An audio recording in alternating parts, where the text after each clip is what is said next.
So Adam, you very deliberately, specifically used the phrase natural disaster. The key being, disasters don't come from nature. We try and avoid the phrase natural disaster, and that's why there's so many layers to this. Welcome to the new Enlightenment podcast from Adam Smith's Panmure House. I'm Adam Dixon. Today, I'm joined by Ilan Kelman, who is Professor of Disasters and Health at University College London. His research is focused on linking disasters and health, including the integration of climate change into disaster research. Ilan, welcome to the new Enlightenment. Thank you for the opportunity. Looking forward to the conversation. So California has been on fire, Los Angeles in particular. It's still fresh in our memories. The fires lasted for a long time.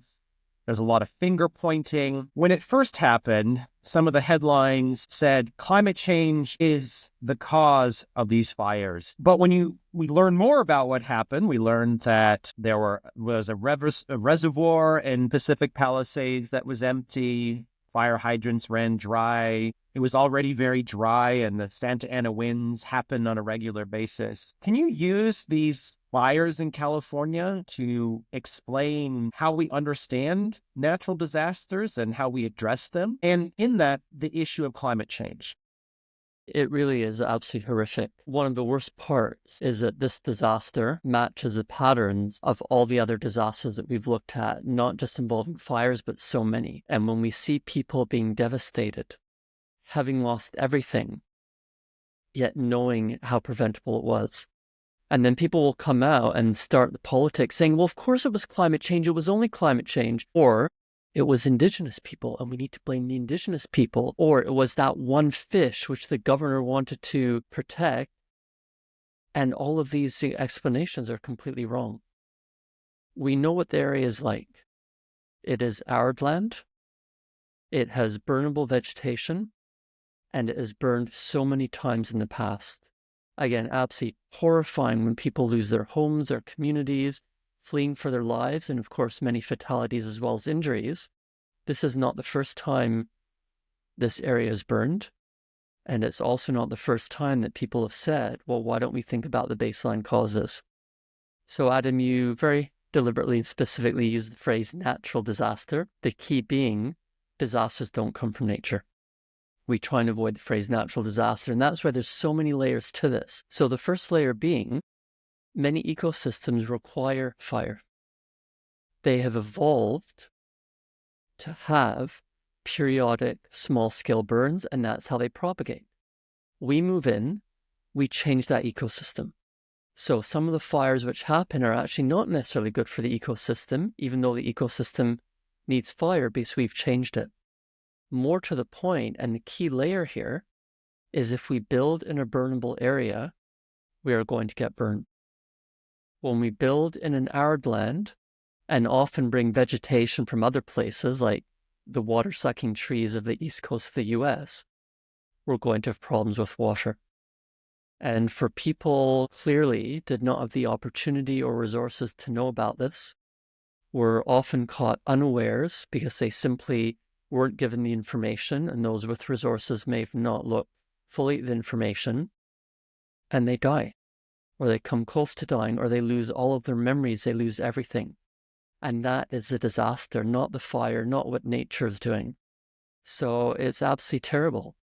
And even looking at some of the weather data, I mean, it's wonderful that at least at the moment, there's over 100 years of weather data available freely online for this area. The temperatures in December and January were barely above average, may not be statistically significant, so it was as expected. Yes, there were extreme winds.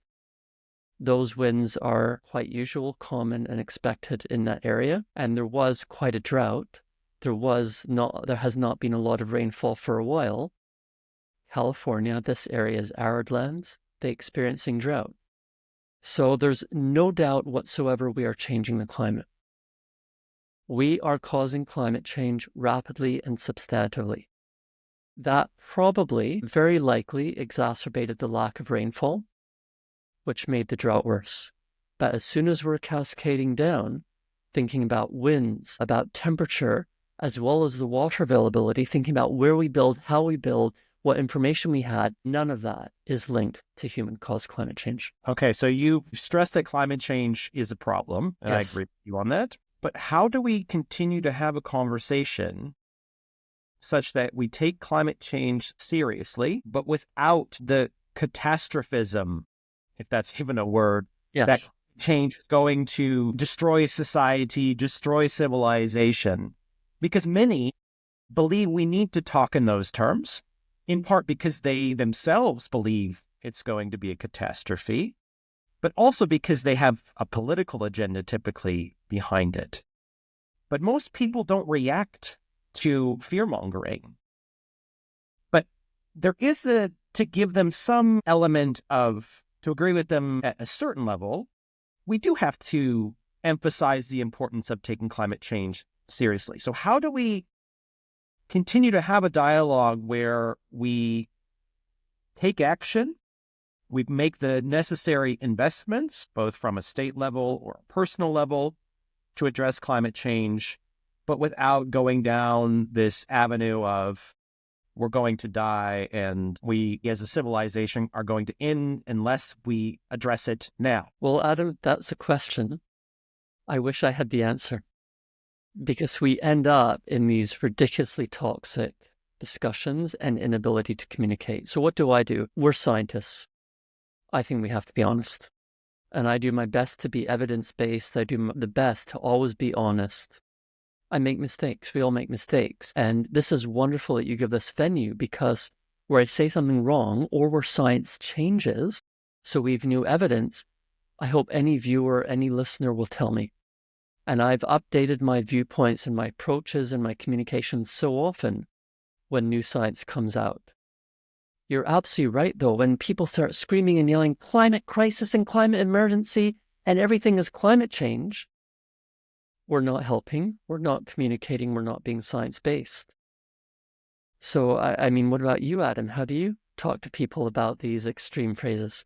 Well, I guess the dilemma I have is I want to take climate change seriously, but what I'm always worried about is what I would call the conflation problem, where climate change these days is increasingly conflated with every single social and economic problem or challenge that we face. It's almost as if you, and I've said this before, you open the newspaper and you read a story, a cat climbed up a tree and we really struggled to get the cat out, and trying to figure out why the cat climbed the tree. Well, clearly it was because of climate change. I mean, that's an exaggeration, but often that's what seems to be the narrative. And what I find problematic is that we have other challenges that need to be addressed, and we need to look at what public policy failures have we made? What were the other causal factors that led to a particular outcome, and how can we address those? Because, as you know, addressing climate change is about reducing global greenhouse gas emissions. That's it. And increasing their uptake. And increasing their uptake, exactly. And that has specific domains where we can apply technology and investments or regulations. But that doesn't help when we had fires in an arid land and we can point to the public policy failures that have happened that we need to address, because irrespective of climate change, those fires will, or those issues will continue to happen in the future. An example that always frustrates me is you look at hurricane-prone areas like Florida. Florida's always had hurricanes. It is a function of that particular geographical location. Why these hurricanes look so devastating now is, well, because Florida has been one of the fastest growing states in the United States. The cost of real estate has skyrocketed such that when there is a disaster, well, how much did it cost us? Well, there's all these $1 million homes and now they're destroyed. And so the cost looks, to be very large, but that's because we made a choice to live in these areas that have risks attached to them. And there's more and more people living in these areas, and that's increasing the generalized kind of costs to that. I'd be curious, you mentioned you're a scientist, and the whole point of science is that what's the data? If I'm wrong, tell me otherwise.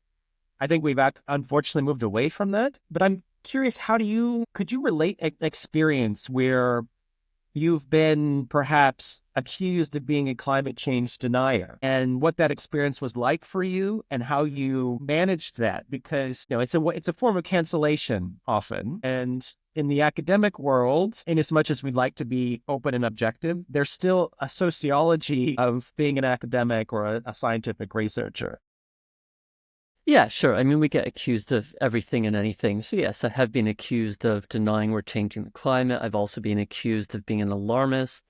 And you sort of figure, well, if you're annoying everyone, maybe you're doing something right. To a large extent, my response is the same. Trying to be honest, trying to be evidence-based. And if we're going to go back to the questions, there's sort of maybe two baselines that we can approach. What is happening? What should we do about it? What is happening? We are changing the climate rapidly and substantively. We should not be doing so.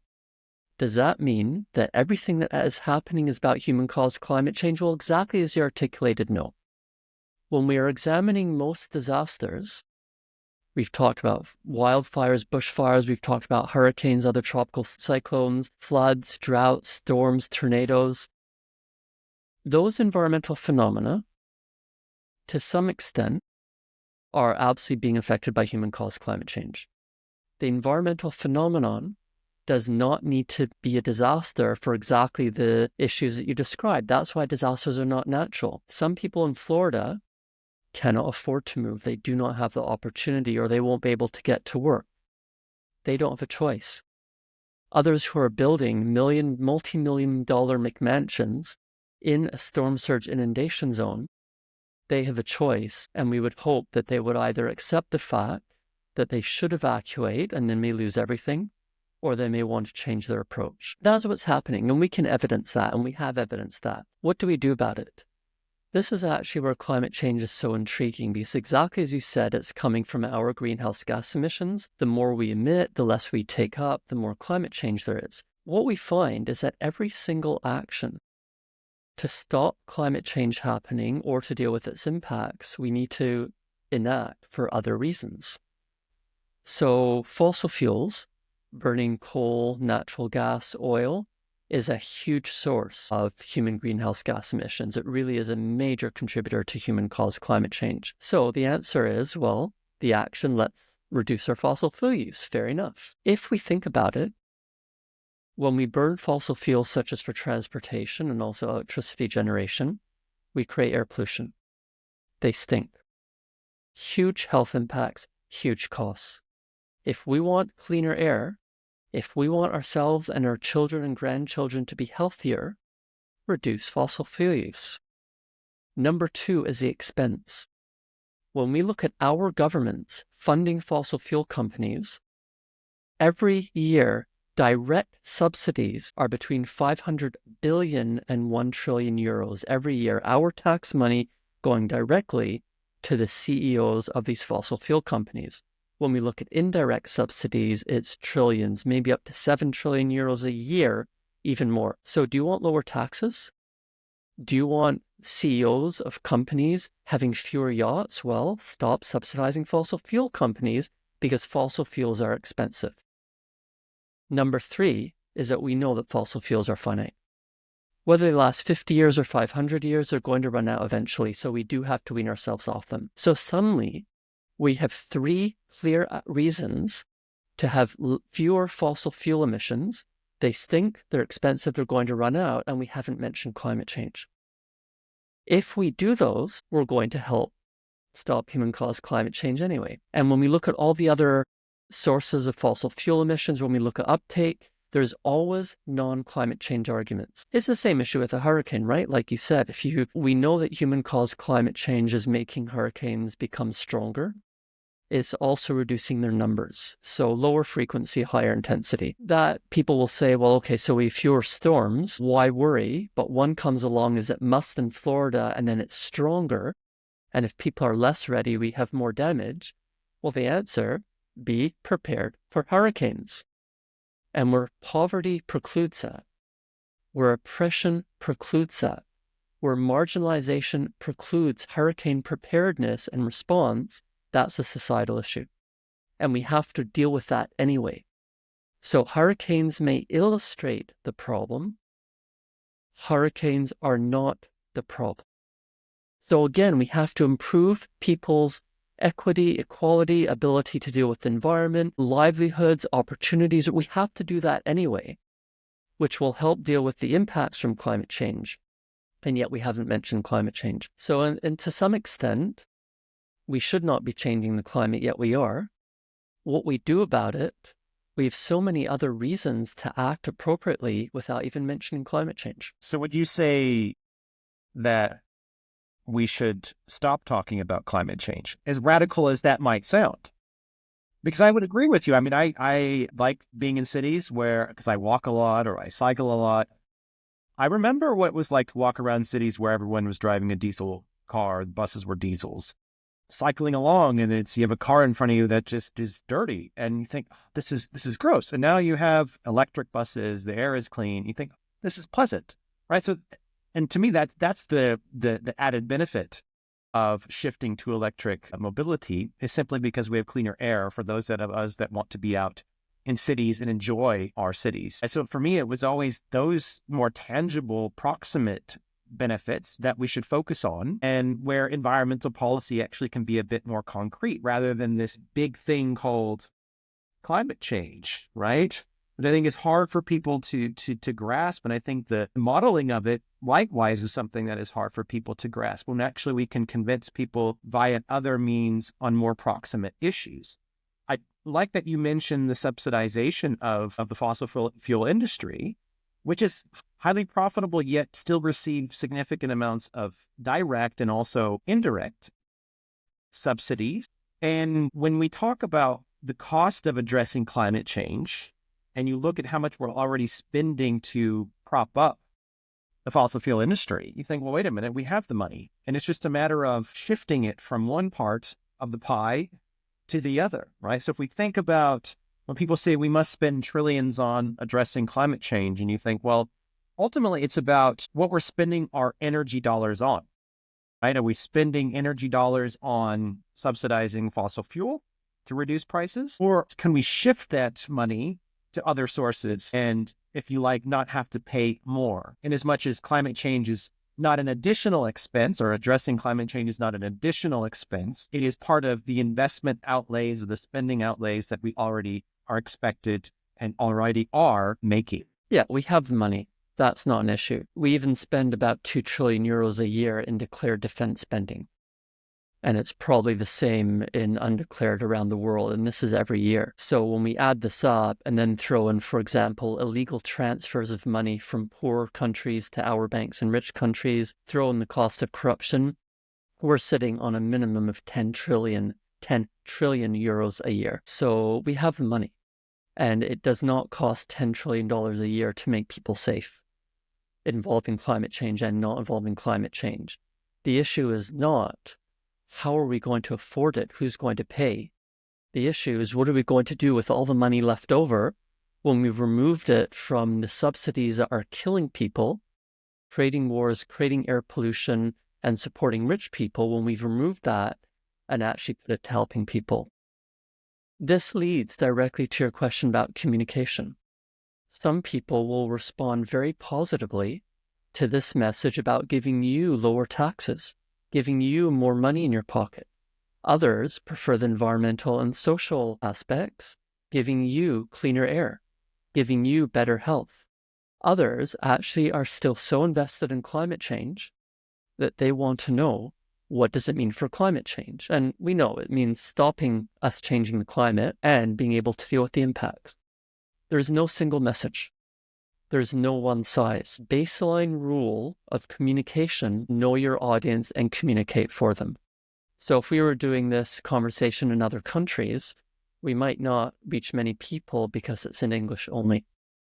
We need to know not only the language, but also the vocabulary, the interpretation, the connotation, and what it means to the audience.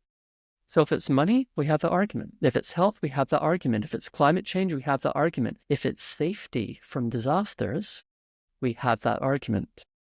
For me, all of these approaches have to be honest, evidence-based, and from science. And that's what I try to do, no matter how that message is tailored. Another example is we are well aware that electrifying all vehicles, bikes, scooters, cars, buses, is actually not necessarily the best approach or will solve everything, because we do have to get the components in the batteries from somewhere. High energy cost, as well as concerns about how they are mined. And then there's also the disposal problem. Beyond that is this issue of private vehicles. Should everyone have the right and opportunity to own a 2-person or 4-person or 6-person private vehicle, electric or otherwise? What does that mean for the space we give over to roads and to car parks? What does that mean for the safety of people on bicycles and walking, having to wait to cross the road? So can we rethink our future for the next decades, if not centuries? Is it feasible to move away from large private vehicles for everyone? Think about what we can do collectively without denying those who need it. So, of course, taxis, they're a business, to some extent a private vehicle, they're part of public transportation. People with mobility restrictions absolutely may need that opportunity. And of course, deliveries for companies. So no one is saying, eliminate this, get rid of this, ban this.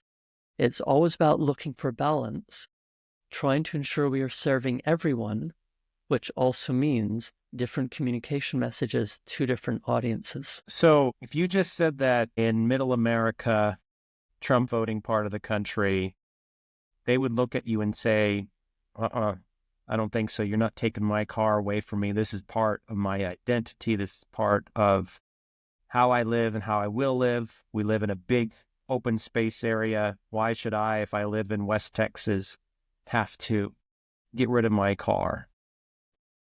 What would you say to that person? I mean, that's a conversation. Living in a city, most cities, not all, particularly in the US, but certainly in the UK, living in cities, we don't have a huge need for private vehicles. Some people absolutely do and they deserve it, but not everyone. When we get to US cities, understandably, the situation is very different. When we get to rural Oklahoma, or as you said, rural Texas, extremely hard to have a quality of life without that road infrastructure, without those private vehicles. So that's where the conversation has to be conducted with the people to say, okay, can you halve the size of your vehicle? Is it possible to put some level of taxes away from subsidizing fossil fuel companies into rural public transportation? What does it mean for your life and livelihood? What does it mean for your safety, your health, your independence? Do we want people standing at bus stops in 50 degrees heat and humidity with a tornado warning? Or do they need that smaller, possibly electric or hybrid private vehicle in order to have all-round health and safety, whether it's -20 in a blizzard or +40 with humidity? So much is contextual. And these are the conversations. Exactly as you've implied, it is not for me to go to a Texan and say, you have to do this, nor is it for me to go to any Brit and say, you have to do this. It really is about distributing the resources, which you eloquently discussed, ensuring people's needs are met, not imposing, but working with them to find approaches which serve everyone without causing more problems than they solve. It's the same when London, quite understandably, has been implementing congestion charging zones for some vehicles, and then ultra-low emission zones where people get charged for driving into them. All for good reasons, very understandable. The implementation has hurt many people who can least afford the charges, who can least afford to be hurt. And that's a concern. Why are we forcing appropriate actions on people who cannot afford them without dialogue, without talking to them, without understanding their needs and ensuring that their needs are met? Particularly where public transportation is unavailable or there may be safety and health concerns, why are we trying to force people onto public transport? We have to provide the alternatives, which are incentives for them to do better by using those alternatives. And that is not always done Certainly it would be a difficult conversation with that West Texan. Let's have a difficult conversation. Yeah, we should be having difficult conversations. I mean, the case of London, as I read recently, they had the bus lanes because they closed off all these roads that you would normally be able to drive through. And I noticed this visiting London last year at one point, and I was walking. I said, wow, all these roads are closed, which makes some of these neighborhoods nicer places to walk around. But what happened, and you would know this living in London, is some of the bus routes were moved around, which created gridlock. And the time it took to take the bus was massively increased, which disincentivizes people taking the bus. So it's not this kind of well thought out policy shift. Likewise, in Paris, there's been a lot of irritation with the shift to opening large cycling lanes. The mayor of Paris received a lot of, at least from some, irritation.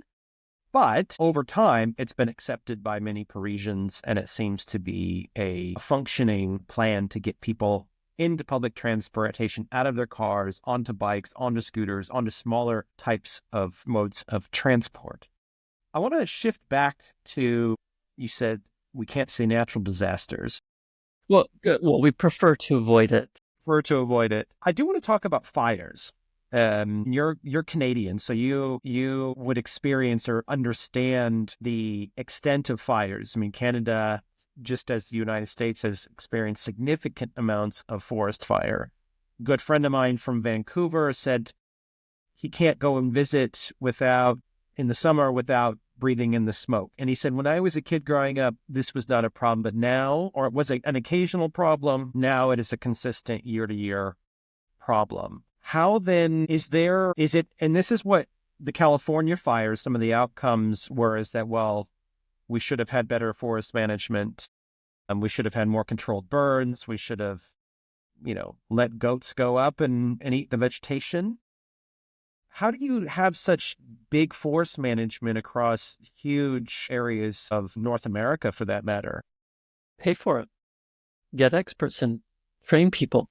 So who's going to pay for it? Our taxes will go up. No, because we take money away from fossil fuel companies, your taxes will go down and your forest management will increase.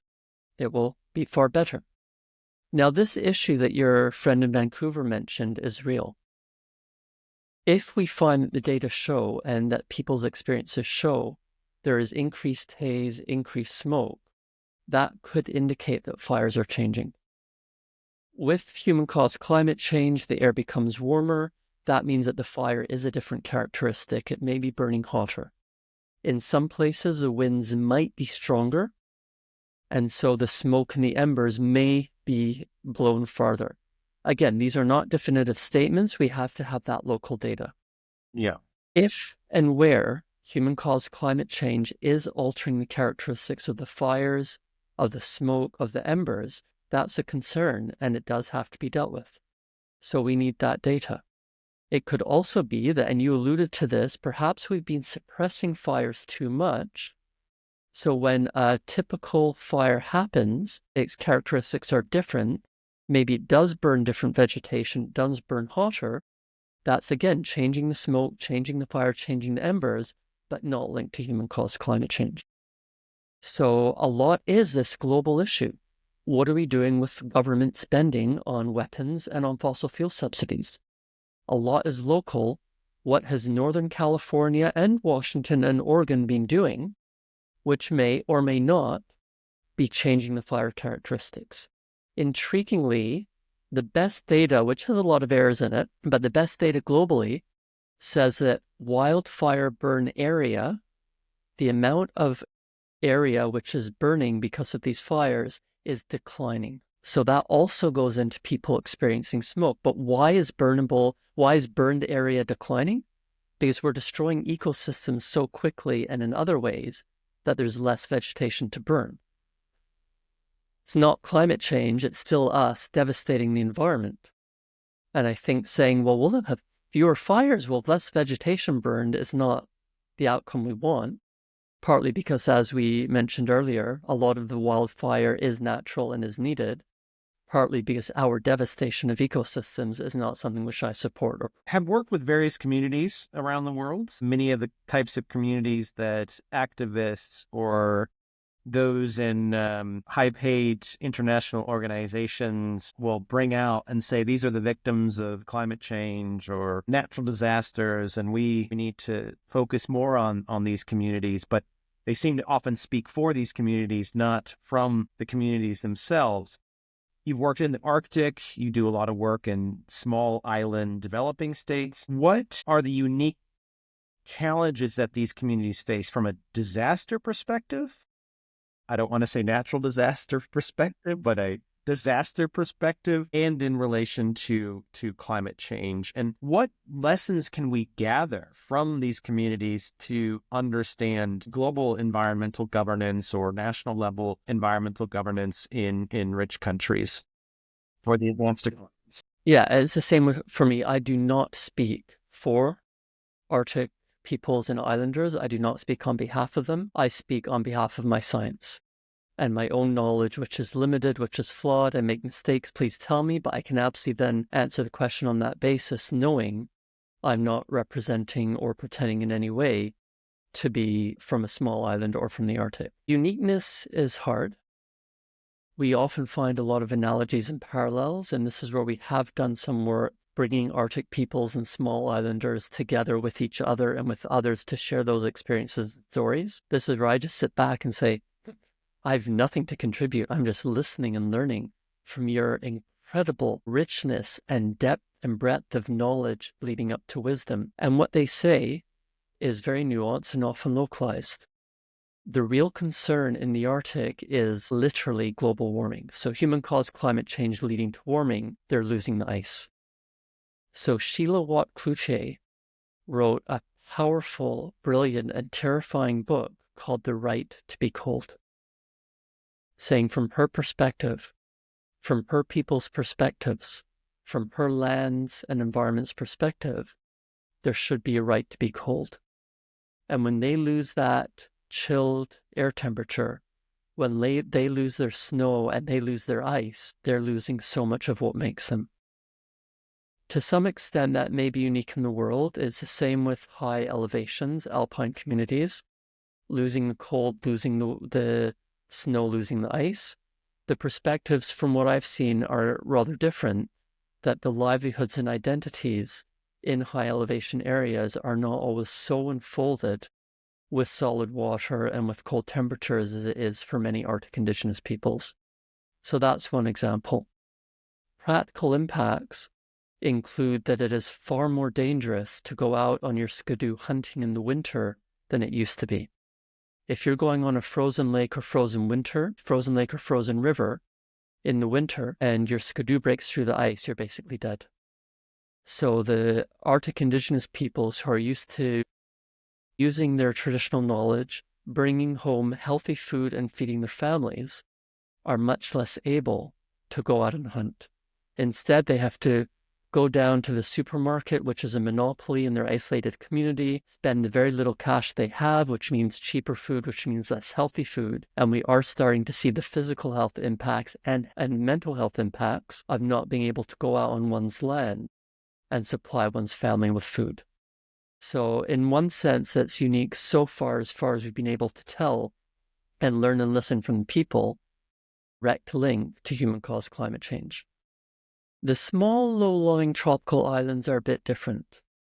When people have gone out and observed, particularly atolls, they find, of course, the sea is rising. We are changing the climate that leads to sea level rise.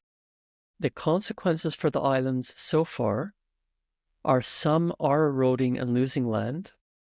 Many others are gaining land. They are actually expanding because of sea level rise. Now, this seems really odd and counterintuitive, but anyone who's grown up by beach knows that beaches change. Coastlines are dynamic. It's the waves, it's the current, it's the sediments, it's what's happening upstream, it's what's happening in the deep ocean. So it's not surprising that coral atolls, low-lying islands, which are similar, are changing in different ways because they're in different locations.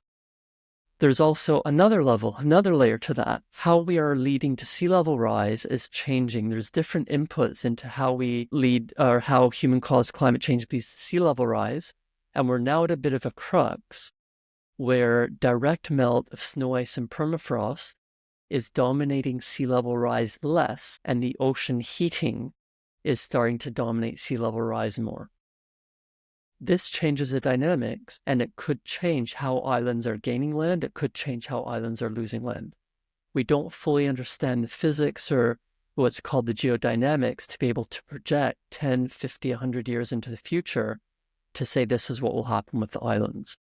And so where people will scream and yell, and a lot of scientists who have never been to atolls are saying, oh, the islanders are drowning, the islands are disappearing, they're going to flee as climate refugees. That's just not scientifically supportable. And it's a disservice to the islanders to say to them, well, you're going to die. It's a disservice to the islanders to say, I'm coming in to help you deal with this because it's our fault and you've done nothing. Lived with the water for 4,000 years. They've lived with the ocean for 4,000 years. What can they offer for themselves? What do they actually need from us and what don't they need in order to say, what do I do this year? What do I do this decade? What do I do this century? There are scenarios where some island countries disappear. Those scenarios are far from inevitable. Some scenarios over the next 100 years have islanders surviving, thriving, wonderfully living in their current homes. So for me, again, as an external scientist, not being able, not having the right to tell anyone, any islander what to do, well, here's what the science offers. Here's what your own knowledge offers. Let's bring them together, go through possible scenarios over the next year, 10 years, and 100 years, see what you need, see what you want. In the same way that you and I, Adam, have moved continents and had the privilege in doing so, not all islanders want to stay in one place their whole life. So what opportunities do they deserve? What opportunities do they want to emigrate, to live elsewhere, or to go back and forth? How can we confer the privilege that I've had on islanders so they are ready for any scenario, which might be no change over 100 years, might be larger islands over the next 100 years, or sadly might be islands completely vanishing over the next 100 years. I'd like to ask you, you mentioned climate migrants or climate refugees. And again, in this another one of these. Terrible phrase. You said it, I didn't, but that's kind of what I think, because I feel like it's mentioned to scare people. Yes. And often you think, well, okay, in East Africa, well, again, some of these, usually those that were coming or going to migrate from these areas, you ask yourself, well, why would they migrate now? Is it climate change in a place that has always been water stressed, and there's always been conflicts among pastoralists and others wanting to fix the land? There's conflict, there's economic challenges. Typically, it's those reasons that force people to migrate, not climate change. Yet, increasingly, you read public research councils are financing big projects on climate refugees. Is this just not something that, is this a, let's say, global north phrase? Or how can we move away from that? Yeah, I just don't understand why people have leapt on this bandwagon that no one in human history has ever moved until we started changing the climate. And yeah, I mean, global north, global south are also terrible phrases. They're quite pejorative. They create artificial divisions. But let's focus on the evidence, as I try to do. The term refugee has a specific meaning in international law. Anyone watching, listening, can download the Convention and Protocol from 1951 and 1967 from what's called UNHCR. It's easy to find. The definition of refugees there. No one can be a refugee for climate change, or environmental reasons. And that's definitional, that is legal. But there are people that want to change that. There are people that want to change that and add. Well, okay. So, that. Yeah. So we know exactly the number of climate refugees, climate change refugees now at 0. People want to change it. The problem is that people are quite rightly needing refugee status and given refugee status for political reasons and social reasons. So the challenge is that if people say, well, let's open up the convention and protocol, let's add in climate change or environment, there are countries who will say, oh, that's a really good idea. But, it's really hard for us when you want to give someone refugee status for political reasons. So I'll tell you what, I'll add in climate change if you remove politics. Or I'll add in environment if you remove membership of a particular social group, which is one of the phrases. The danger of opening it up is that it will dilute it and undermine what refugee means. The danger of not opening it up is that we're stuck with a document which came out of Europe in World War II and was designed to serve people affected in Europe by World War II. So we're really in this awful situation where doing something is dangerous and doing nothing is dangerous. And in the end, it does not serve the most people in need. This is actually the real bind that we are in regarding refugees. For people who are moving, like ourselves, who are not refugees, then it's the question of, as you're saying, well, are they climate change migrants? How much does climate change or climate go into their migration decisions? And we're doing a lot of work on this. The answer, as always, is, well, it's complicated. We know that climate migrants have existed and have always existed. At the end of the last ice age, the glaciers were retreating. Places were opening up with wonderful, wonderful farmland. People migrated there because of the climate. Today, many people in the UK purchase second homes or retirement homes on the Riviera in France and Spain. They are migrating there because of the climate. Oh, sorry, they're not climate migrants, they're expats. My mistake. So it's all the phrasing is all this pejorativeness of saying, oh, you're a migrant, I'm an immigrant. Or potential refugee, you're an asylum seeker, that's bad. I'm an economic migrant, or I'm an expat, or I came here because I was offered a job, so I'm better.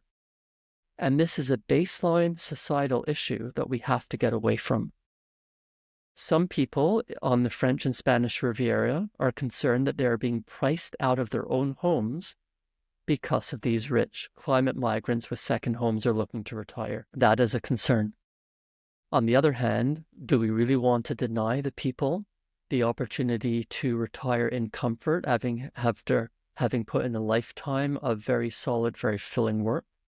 How much do we want to close down our national borders and retreat into the realm of passports, as opposed to opening up for the people who advocate for free trade? What does this mean for them? These topics are all unfolded. I absolutely have no answers. Ultimately, it will come down to how we are voting, what we want for our country and our countries. We can see the difference between the Europe with Schengen and the European Union compared to the UK. We can see the difference in the US with the transition of power and the previous president and the current president. So those are political decisions. Do I want all borders eliminated and no passports? I would be hard-pressed to support that. Do I want entire hard borders with very extensive checks on everyone moving in and out? I would be very hard-pressed to support that. It's always going to be balanced. It's always going to be give and take. There's always advantages and disadvantages. A lot will come down to the fact that the evidence is there and people draw different conclusions from the same evidence regarding migration, immigration, refugees, asylum seekers, migrants. That's okay. That's part of what's being human. The baseline is evidence. And also when we're talking about people, there's a strong baseline of human rights. People do have rights. They have to be respected. That means neither entirely open borders nor entirely closed borders. It's always going to be a balance. But let's not label them and us. Let's not say, well, they're better because they have a different phrase. And let's also obey international law, which means right now accepting the definition of refugee. So, final question. Well, just to say that for those British pensioners that are facing 100% tax on buying a second home in Spain that the Spanish government has proposed, it is all an outcome of the Brexit vote Had they been European Union nationals, Spain would not be able to apply that 100% tax to them. I think it's probably problematic, though, because they are bringing money. They're investing in real estate. They're coming and spending their money in many of those coastal communities. There is no industry other than tourism or people that are retiring there and spending their money, their savings in their final years. So there is a balance to be struck, and some of these reactions that governments are trying to impose are ones, if you're a liberal in the classical sense, might look at saying that's only going to be a short-term solution to a problem of local housing costs. On final question, and I appreciate that you've emphasized the importance of language and dialogue and the importance of science, evidence. Now, the problem, and you know this as a scientist, is that most of the public, maybe I shouldn't say most, but many, they don't react to a technocratic discussion of evidence and trade-offs and pluses and minuses. They react to charisma, to charm. I mean, there's a reason why, in many ways, Donald Trump won. It's a complex, why he won. There's many, many reasons. But one is his ability to connect, at least with part of the population. Many obviously don't like him within and without the United States, but he has been able to connect, and he has been able to communicate in his way, in his manner, but in a way that is charismatic and effective. And what I think is important is, how can we as social scientists, as scientists, continue to have a debate and a dialogue that is inclusive, that on the one hand recognizes evidence and expertise, but that still has a certain degree of nuance and charisma and a flavor that still can capture people? Yeah, I don't know. I'm working on it. I need feedback. I'm getting feedback. We are trained quite rightly as scientists. We're not trained as professional communicators. The expectation is often there that we pretend to be professional communicators and that we do try and communicate as much as we can with non-scientists. I think that's appropriate. I am a public servant to a large degree, and so I owe so much to the public. That doesn't mean that I'm doing it correctly or that I'm doing it right. Certainly, if you're looking for charm or charisma, you're looking in the wrong place at my end. And so that's where I do need the feedback to say, is what I'm saying here, are you looking at me as saying, who is this strange person and why is he stepping outside the ivory tower? Or does it resonate? And again, it's different communication approaches for different audiences. Maybe I should be speaking to one group while Adam, you speak to another group. I do use social media. So engage with me, let me know what's working and what's not working. We try and write books which are not just scientific, but are communicating the science. And this is sort of the one which Yes. I Great produce, which title. is about disasters and unfolds climate change. If it doesn't work for you, please tell me so I can get people who are better than me to do it, or I can try and improve. And absolutely, being on sort of a podcast or video is very different from social media, very different in the classroom, very different in an academic conference. We are specialists. We don't do everything right. So all I can say is I have no idea how to answer your question. I'm certainly trying, but always making mistakes. And it's for everyone who's watching, listening to engage with us and say, that really didn't work. You got this wrong. Or, compliments are fine too if you really want. And then to take what we're doing badly and improve, take what we're doing well and do better. It's the same. I can get by in 3 or 4 other languages. I would not feel comfortable having this sort of conversation in any language other than English. But we cannot have it in only English. So that's where we absolutely have to have people across languages, across dialects, across cultural contexts. Basic key is we have to ensure we are not doing more harm than good. I would hope that an evidence basis, I would hope that respecting science does not do more harm than good. It would be very difficult for me to jump outside that scope of evidence, of science, of looking at the balance. But it's the audience which knows best. And there may be times when I just have to retreat and say, there's nothing I can do because they're a far better communicator, and anything that I do is going to cause problems. We're learning. Things change. A couple of generations ago, we couldn't be doing this. It would have to be in person. We have to adjust. We have to always do better and work with everyone who might be thinking we're experts for some reason, but everyone's an expert. Everyone has so much to contribute. So we are learning from each other and doing better for everyone together. Ilan Kelman, I appreciate your humility and your commitment to dialogue and debate. That's something we're trying to foster at Panmure House, as well as on this podcast. Podcasts world is saturated with many podcasts, but my view is that even if we reach one person and educate one person or change one person's mind, one listener, then I think that's worth the investment we make in this. Thank you for being on the New Enlightenment, and hope to have you on again in the future. Thank you for the opportunity, and I also look forward to that one listener changing my mind and teaching me. You have been listening to the New Enlightenment podcast from Adam Smith's Panmure House. If you found this interesting, please consider subscribing and sharing. If you would like to learn more about Panmure House, please go to our website, panmurehouse.org.